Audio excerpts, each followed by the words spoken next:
आदाब, नमस्कार, सत श्री अकाल। मैं उस्मान सैफ़ी। दोस्तों, हर इंसान की ज़िंदगी में कोई ना कोई किस्सा, कोई ना कोई कहानी ज़रूर होती है। ऐसे ही एक किस्सा मेरे एक दोस्त का, उसकी बाइक चोरी हो जाती है और जब बाइक चोरी होती है तो पुलिस किस तरह से अपना काम करती है, सहज ही अंदाज़ा लगा सकते हैं। बाइक तो मिली नहीं, लेकिन पुलिस ने एफ़आईआर लगाने के बाद मामला कोर्ट भेज दिया और कोर्ट में से लोक अदालत से उसके पास नोटिस आ जाता है कि क्या पुलिस की कार्रवाई से आप संतुष्ट हैं या नहीं। अगर नहीं है तो इस केस को आगे बढ़ाया जाएगा। अब वो जो पत्रकार साथी था उसने सोचा कि क्यों मैं अब लड़ाई लड़ूं, कोई दिक्कत नहीं है, इसलिए छोड़ देता हूं इसे। लेकिन फिर भी अदालत जाना था और अदालत में जाने के बाद उसको एफआईआर को स्वीकृत करना था कि ठीक है जी, मैं अब कोई कार्रवाई नहीं चाहता। इसी काम के लिए वो अदालत में पहुंच जाता है और जो संबंधित बाबू होता है उसके पास जाकर कहता है कि जी, मैं आगे कोई कार्रवाई नहीं चाहता।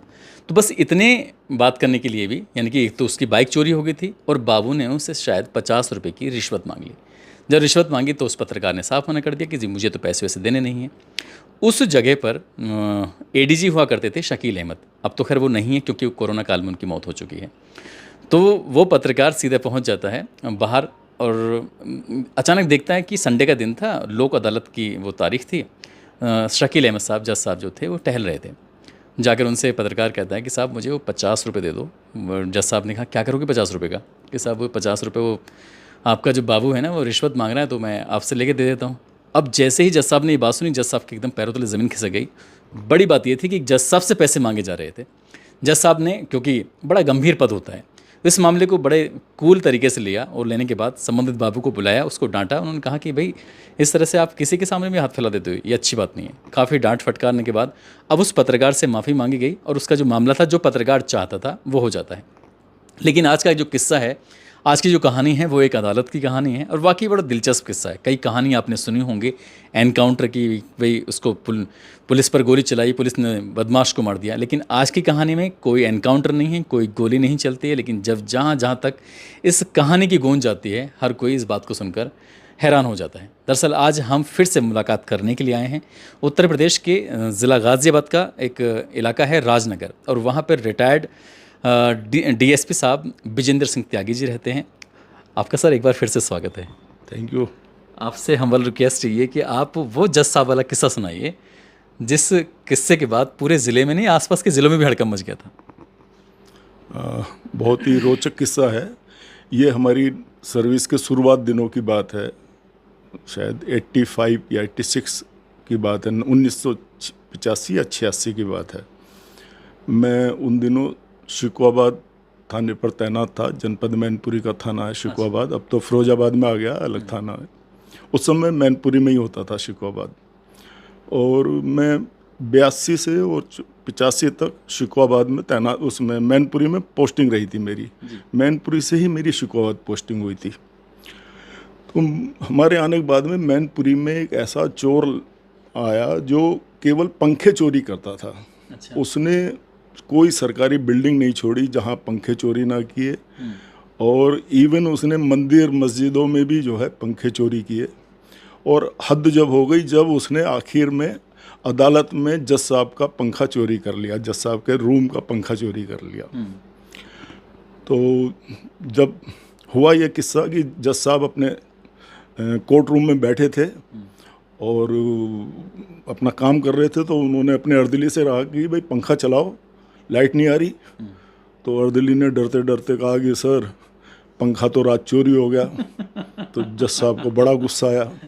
जज साहब ने कहा कि भाई ये क्या तमाशा है, अब हमारे भी कोर्ट का पंखा चोरी होगा। तो जज साहब उसी गुस्से में स्वयं उठ के कोतवाली मैनपुरी में रिपोर्ट लिखाने के लिए पहुंच गए। खुद जज साहब? खुद जज साहब। ये सर, ये तो बड़ी बात हो जाती है। बड़ी बात हो जाती है। जब जज साहब एफआईआर कराने के लिए मैनपुरी कोतवाली पहुंच गए तो तुरंत मैसेज सब जगह हुआ, हड़कंप मच गया। हमारे कप्तान उस समय होते थे श्री गिरिराज शाह साहब। तो गिरिराज शाह साहब को भी पता पड़ा, तो वो भी स्वयं कोतवाली पहुँचे। खैर एफआईआर हुई। एफआईआर होने बाद जज साहब को विदा किया गया, उन्हें एफआईआर की नकल दे के। शाह साहब ने जो है वहाँ पूछा भी कितनी चोरी हुई हैं, कहाँ कहाँ चोरी हुई हैं। तो पता पड़ा कि साहब डिग्री कॉलेज में पंखे चोरी हो गए, फलां जगह चोरी हो गए, फलां मस्जिद में चोरी हो गए, और अब यहाँ भी। तो उन्होंने कहा आपने अब तक क्या कार्रवाई की है? कि साहब पता लगा रहे हैं। तो शाह साहब ने कहा कि वो लाओ जो हमारे रिकॉर्ड होते हैं, अपने रिकॉर्ड मांगने चाहा तो रिकॉर्ड आधे अधूरे थे। तो गिरिराज शाह साहब बहुत नाराज़ हुए थाने में और सब रजिस्टर फेंक के वहाँ से उठकर चले गए और जाके अपने ऑफिस में उन्होंने कहा कि ये जैसे पहाड़ की उनकी अंदाज था अपना, बोले सब 40 चोर हैं यहाँ पर, सब चोर हैं यहाँ पर। अच्छा। कोतवाली में भी सब चोर बस रहे हैं खुद। तो उन्होंने अपने स्टेनो से कहा कि यहाँ पहले कौन कौन दरोगा रहे हैं जो अच्छे जिनका हो रहा है। तो वो अच्छे में हमारा नाम भी ले दिया उन्होंने। लोगों ने कहा कि साहब वो भी रहे हैं यहाँ काफ़ी। तो उन्होंने गिरिराज शाह साहब ने एक आदेश करा कि जो यहाँ पर ये 4-5 नाम थे हम लोगों के कि जो ये रहे हैं यहाँ पे सब इंस्पेक्टर, ये तत्काल कोतवाली मैनपुरी में आकर रिपोर्ट करें और मेरे से मिलें। अच्छा। तो जब रात में ये वायरलेस हुआ, अगले दिन सुबह हम वहाँ पहुँचे तो एक मेरा मित्र था छोटे भाई की तरह, राकेश पालीवाल, वहीं पर पोस्टिंग थी उनकी। तो मैंने राकेश से पूछा, मैंने कहा क्या, मुझे पूरा किस्सा भी नहीं मालूम था। राकेश से मैंने पूछा क्या मामला है। राकेश ने कहा वो सर पंखे चोरी हो रहे हैं यहाँ और आपको चोर पकड़ने के लिए बुलाया गया है। तो मुझे थोड़ा सा वो भी लगा। मैंने कहा यहाँ 4 साल हो गए छोड़े हुए मैनपुरी, अब सारे संपर्क सूत्र सब इधर उधर हो गए हैं, लेकिन चलिए बुलाया तो देखते हैं। तो सुबह 10 बजे हमारी कप्तान साहब से भेंट हुई तो उन्होंने हमें वही टास्क दिया। बोले भाई यहाँ बहुत पंखे चोरी हो रहे हैं और नाक कट रही है, जज साहब के भी चैम्बर का पंखा चोरी हो गया और आपको इसीलिए बुलाया मैंने, चोर पकड़िए आप और आपको जो यहाँ से चाहिए घोड़ा गाड़ी वो मेरे से मांगेंगे, आप कोतवाली से कोई सपोर्ट नहीं लेंगे और पकड़िए चोर को। एक तरह से कह सकते हैं कि कप्तान साहब प्रेशर मांगे थे पूरी तरह से। हाँ, रियली प्रेशर आ गया था क्योंकि डेली पेपरों में छप रहा था पंखे चोरी हो रहे हैं। लगातार जब कोई घटना होती है तो पुलिस पे प्रेशर आ जाता है। तो जब अब हम ये नहीं समझ पा रहे थे कि कहाँ से शुरुआत करें, चोर को लिए कहाँ से। तो राकेश से मैंने, राकेश चूँकि अच्छा वो था और बढ़िया उसका वहाँ पर वो था, मैंने राकेश से कहा, मैंने कहा तुमने अब तक क्या क्या काम किया बताओ। बोला सर, राकेश इंस्पेक्टर आए होंगे? नहीं, सब इंस्पेक्टर थे, वो मेरे से जूनियर था लेकिन मेरा बहुत हितैषी और बहुत मेरा प्रिय था। तो राकेश से मैंने कहा कि भाई चलो राकेश देखते हैं। तो मैंने अपना सामान राकेश के रूम में रखा और मैंने कहा चलो पहले सबसे अपने पुराने जो संपर्क हैं उनसे बात करते हैं, मिलते हैं। तो वहाँ घंटाघर चौराहे पे एक खादी भंडार था, सूर्यवीर त्यागी जी उसके संचालक थे।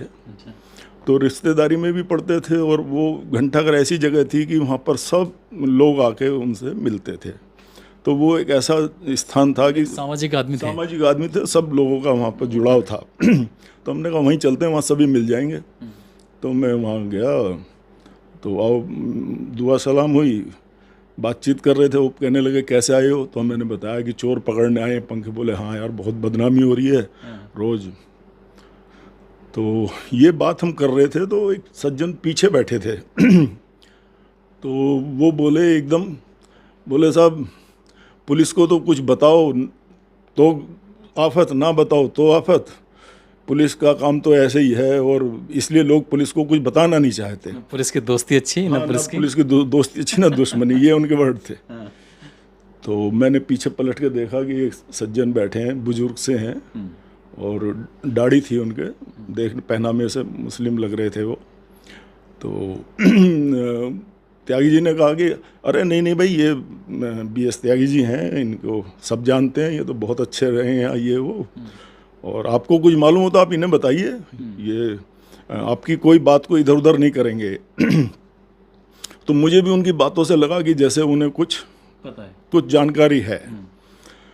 तो जब सब लोग वहाँ से हट गए तो मैंने उनके पास गया, मैंने कहा जी सब एक जैसे नहीं होते, आपको कुछ अगर बताना हो तो आप पूरे विश्वास से बताइए, आपके विश्वास को हम ठेस नहीं पहुँचने देंगे। तो त्यागी जी ने भी कहा कि नहीं भाई ये आप पूरे विश्वास से बताइए, मेरी गारंटी है। तो जब उन्हें आश्वस्त हो गए तो उन्होंने कहा अच्छा ऐसा करिए आप शाम को हमारी आड़त पे आ जाइए। उनकी फल की आड़त थी। अच्छा। तो वो कह रहे शाम को 4 बजे आप हमारी आड़त पे आ जाइए और देखिए हमारी बात कोई ख़राब ना हो, हम आपकी मदद करेंगे, आप हमारी मदद करिए। ठीक है। तो मुझे कुछ ऐसे लगा कि कुछ है इनके पास। शाम को 4 बजे मैं उनके पास पहुंचा। तो दुआ सलाम होने के बाद बात हुई। उन्होंने कहा साहब देखिए, जो मस्जिद से पंखे चोरी हुए हैं, ये पंखे आपके रखे हुए हैं एक जगह, और वो मेरी रिश्तेदारी में रखे हैं। अच्छा। बस मैं ये चाहता हूँ कि वो रिश्तेदार जो है मेरे बड़े शरीफ आदमी हैं, समधी थे उनके एक्चुअली, कि वो मेरे समधी बहुत शरीफ आदमी है, वो किसी उसमें नहीं पड़ना चाहते, वो आपके पंखे वापस करना चाहते हैं। तो मैंने कहा भाई देखिए वो तो सब, ये कैसे पता चला कि मस्जिद के पंखे? अभी बताता हूँ। अच्छा। तो मैंने कहा ठीक है, हम उनको नहीं करेंगे, लेकिन कुछ बातें तो हमें पूछनी पड़ेगी और उन्हें बतानी पड़ेगी, ताकि हमारा मकसद चोर पकड़ना है, सही बात। तो हम मकसद तक अपने सफल हो जाएं। बोले साहब हम वो पूरा सहयोग करेंगे। तो हमने कहा ये पंखे उनके पास कैसे पहुँचे और उन्हें कैसे पता पड़ा मस्जिद के हैं? तो उन्होंने कहा कि साहब एक जो है सज्जन उन्हें पंखे बेचने आया, शुरू में 4 पंखे बेच गया और दोबारा 4 पंखे बेच गया। उन्होंने नया जो है बड़ा हाथा हॉल बनवाया, उसमें जो है 8 पंखे लगवाए उन्होंने। तो वो एक दिन लेटे हुए थे और लेट के ऐसे ऊपर देख रहे थे, तो वाइट पेंट पे उन्हें लाल से कुछ लिखा हुआ नज़र आया। तो उन्होंने फिर गौर से पढ़ा, तो उस पर उर्दू में लिखा हुआ था मस्जिद को दान किए गए। तो फिर उन्होंने दूसरे पंखे को देखा, उस पर भी लिखा था मस्जिद को दान किए गए, जैसे दो दान करते हैं ना, लिखवा देते हैं। जी। हाँ। तो वो देख के वो बिल्कुल हिल गए। वो उन्होंने कहा यार ऐसा लगता ये है, ना खरीदने वाले को पता था ना ही बेचने वाले को पता था। नहीं बेचने वाले को तो मालूम था। अच्छा। बेचने वाला ये लिखा हुआ है। हाँ लिखा हुआ है ये बात, नहीं उसने पेंट वेंट कराया, बेचने वाले ने ही बदमाशी करके बेचे थे, खरीदने वाले को नहीं मालूम था। तो अच्छा पेपरों में रोज निकल रहा था, तो जैसे ही उन्होंने जो है ये देखा उस पर लिखा हुआ, तो उन्होंने जो है वो पंखे उतरवाए और उन्होंने अपने समधी को मैनपुरी में फ़ोन किया कि साहब वो ऐसा लगता है कि जो आपके मस्जिद से पंखे चोरी हुए हैं वो हमारे यहाँ आ गए हैं गलती से, और हमने खुलवा दिए और हम पुलिस को वापस करना चाहते हैं।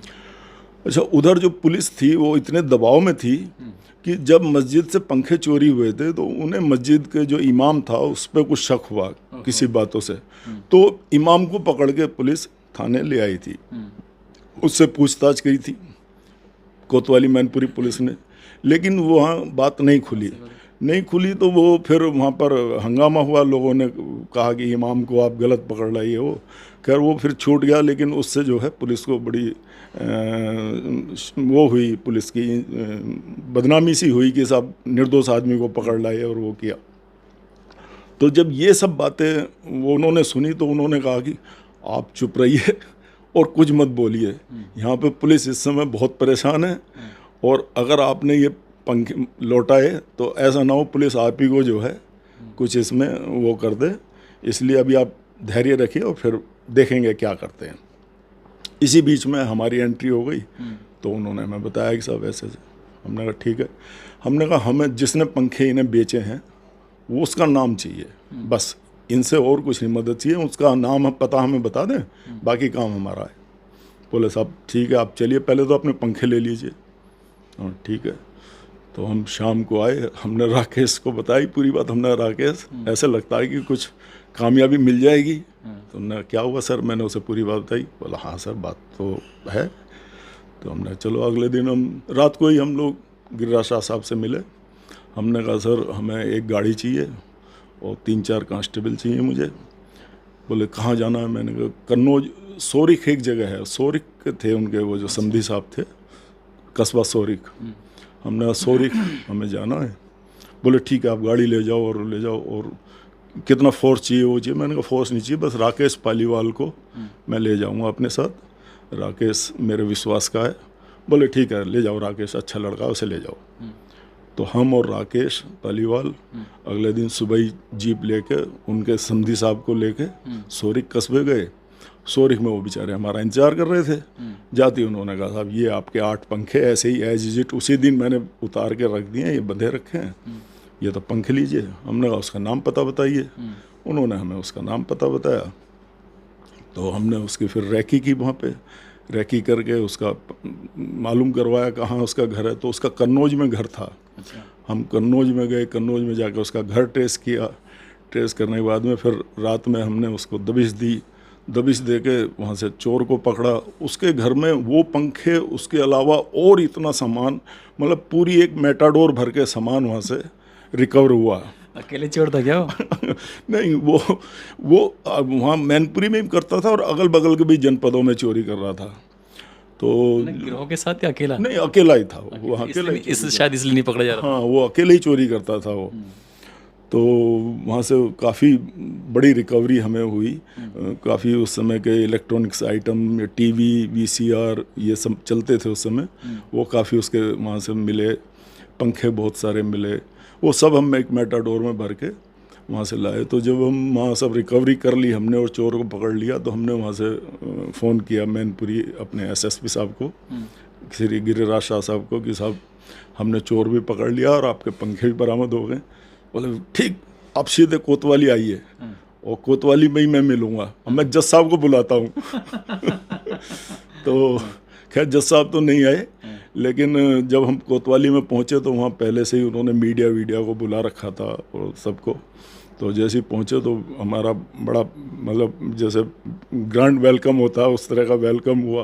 गिरिराज शाह साहब ने कहा, देखिए इसको मैंने शिकवाबाद से बुलाया था और ये इसने आते ही चोर पकड़ लिया 24 घंटे के अंदर। जबकि वो एक क्रेडिट था, वो सज्जन भले आदमी का मिलना था और वो इस तरह से क्रेडिट मिलना होता है। ये त्यागी जी का थैंक्स। हाँ, त्यागी जी, मतलब मैं वहाँ खादी भंडार पे पहुँचा, इस तरह से हुई। तो कहने का मतलब ये है कि कभी कभी आपके स्टार्स और आपके जो फेवर में होती हैं चीज़ें, वो भी बहुत काम मायने रखती हैं। और बड़ी रिकवरी हुई, बड़ा, मतलब मैंने खुद नहीं सोचा था कि इस तरह से जो है मेटाडोर भर के सामान मिल जाएगा। जी जी। वाकई कई बार ज़िंदगी में बड़े रोचक किस्से हो जाते हैं। चोरी हो रही थी और मेटाडोर भर के सामान वहाँ मिल जाता है, लेकिन पुलिस ने शायद इस मामले को उतनी गंभीरता से नहीं लिया था जितना जज साहब का पंखा चोरी होने के बाद लिया गया था। और ये बात फिर उस दौर में, ये बात 1985 के या 86 के आसपास की बात थी। तो उस दौर में बड़ी चर्चित हो जाती है, प्रचलित हो जाती है कि जज साहब का भी पंखा चोरी हो गया है। दोस्तों, उम्मीद करता हूँ ये किस्सा आपको बहुत पसंद आया होगा। आप अपना ख्याल रखें, सुरक्षित रहें। जय हिंद, जय भारत।